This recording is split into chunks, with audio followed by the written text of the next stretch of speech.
All right, what about, we can open it to other members of the panel now. Go ahead, John.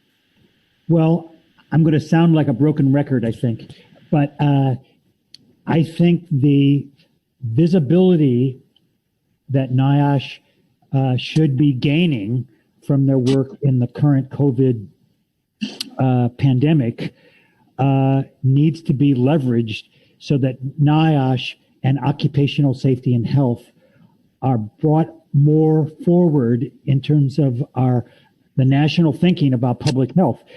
I mean, we're talking about respiratory protection in particular, where NIOSH has, special competence and expertise, and I'm supportive of that. But I think there's a bigger picture: is that occupational safety and health is not, normally very high up on people's radar in this society, and there's a little bit more attention now as we're having to reopen workplaces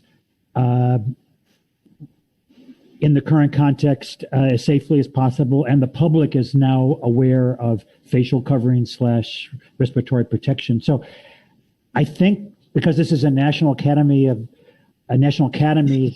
workshop, we should try to leverage the importance of NIOSH in the larger sense, not just respiratory protection, but I totally support, more financing for NIOSH to, especially with regard to trying to develop certification, conformity assessment for use of respiratory gear for the public. And I'll be specific about this.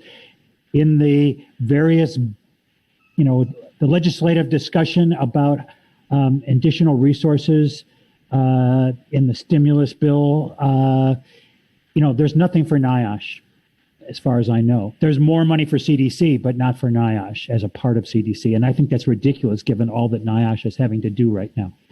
So I'll get off my soapbox.